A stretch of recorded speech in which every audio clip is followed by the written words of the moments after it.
It's time for City Beat, your source for all the latest news on the city of Thompson. Only on 1029 CHTM, your radio station.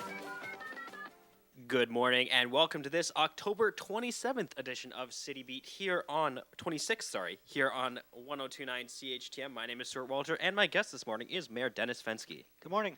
Just to start things off, a reminder of the number to call if you have any questions you would like to ask. That number is 204-677-8181.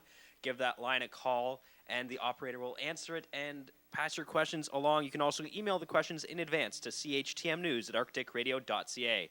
Now let's get talking about City Council.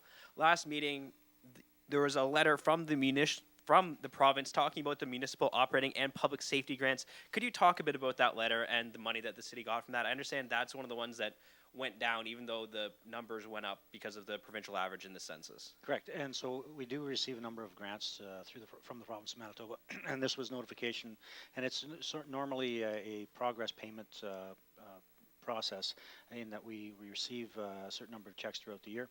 And as you stated, with the census being completed in 2016, our population actually went up by a little over 500, but the Manitoba average dropped. And so with the formulary that the province uses, our operating grants that are census-based actually decreased. And over the year, we lost approximately $30,000 compared to the previous years based on census numbers. And so this is just an update and the final payments for the operating grants that we received for this year. We just started the budget deliberations. We had our first budget meeting last night, and we'll be reviewing the revenue streams, which will include these grants looking at 2018 and what the effects are of any other decreases. One for sure that we're looking at is the transit grant. The province announced a status quo granting process. Normally it's 50% of the operating costs for City of Winnipeg, Brandon, Thompson. They froze that at 2016 rates, so it's no longer a 50%. So if our costs are higher, we have to absorb the additional costs. So we'll be looking at those numbers as we go into the budget process. So is this lower figures coming from the province going to affect anything other than the city saying we got to cover these costs anywhere? Yeah, so it'll be part of the budget process. We'll look at our services that we provide and where we're impacted, where we can find alternative revenue sources. We'll do our best to do that, but it may, at the end of the day, it may affect services, but we won't know that until we get through the budget process, which should be about the end of the end of February. One of the other things at City Council, there's going to be more upgrades to the server room at City Hall. Could you talk about the work that's going to be done and why the work is being done? I understand this is the completion of something that has already started. Correct, and it's a capital project identified in the 2016-17 budget. So we're completing the server upgrades, and basically the server is the brain thrust or the center for our computer services in City Hall, and so upgrading, they're a little bit outdated, and we've had some issues with, I guess, basically providing a good service to our employees in regards to internet connectivity and things like that. And so we've had to upgrade the server room, and we're completing that. Once that's completed, then we will be able to hopefully provide consistent internet services and computer services to our staff and to the community as they access our webpage as well. Now, coming up, there are two City Council meetings this week. Let's talk about the first one that's happening on Monday. That's the regular council meeting. Correct. What can the public expect from that meeting? I know online before we started here, I was looking at the agendas from the various meetings that were happening in between the last meeting and Monday, and it seems like there's a lot that was talked about. Yeah, so this upcoming one, the agenda will actually be ready by 4 o'clock tomorrow afternoon and accessible to the public either in hard copy form at City Hall or online at thompson.ca. So far, tentatively, the draft agenda looks at, there's a presentation being made by Thompson 2020. It's an update from the work that they've been doing. There's a couple presentations to employees of the City of Thompson for their provincial recognitions. There's also the Legislative and Governmental Affairs report, and then moving forward, there's some housekeeping resolutions, taxes added, taxes canceled, things like that. Regular business of council. And then Wednesday, there's a special meeting of Thompson City Council. Could you talk a bit about that? Sure. This is the annual organizational meeting. It happens the first Wednesday of the month in November, and so this is where basically we restructure our committee structure. The mayor names the deputy mayor for that coming year, which is the last year of our term.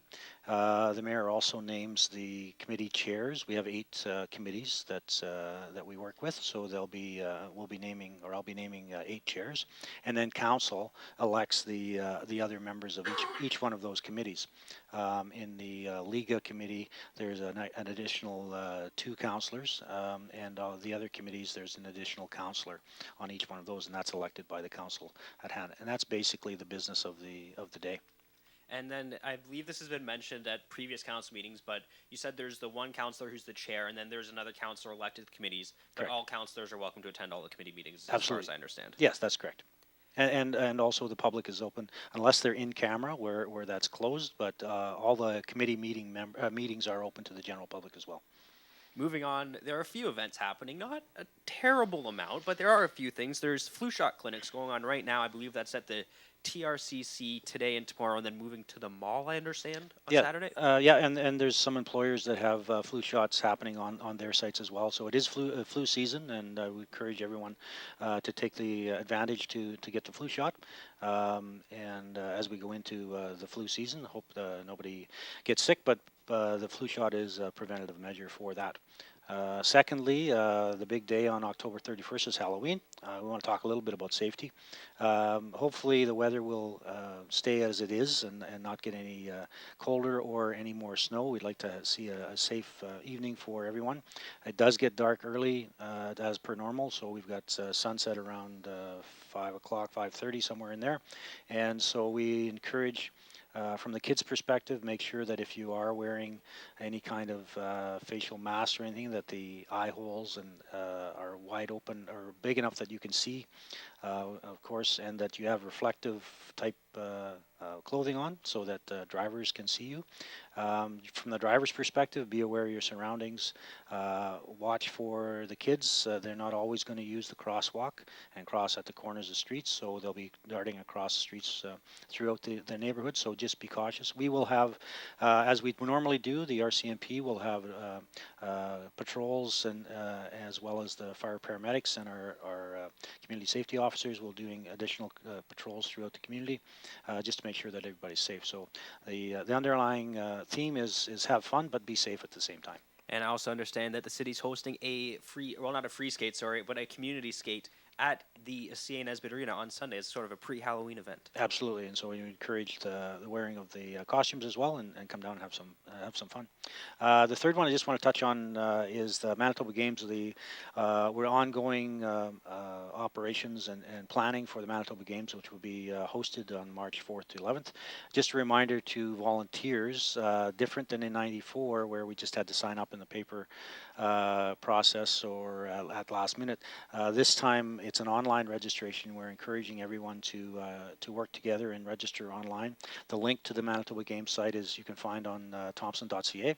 It's a very easy process. I registered a couple weeks ago. It takes about 5 minutes, and then it has areas that you can specify where you want to volunteer in, or you can leave it wide open, and then people will call you to volunteer. But it's really important that all volunteers have to be registered. So if you've already registered, reach out to friends and help them get registered, because we do need about 800 volunteers.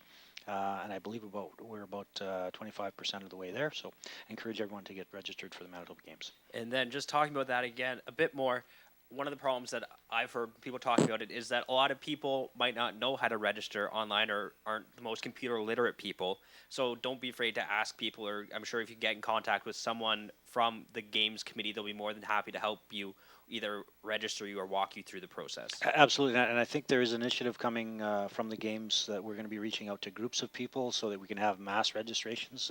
We may host a couple sites where if there's 20 people that are having trouble, that they could all come to the one site and we could all register them at the same time. So there's lots of opportunity to get registered, but the underlying theme is you have to be registered online.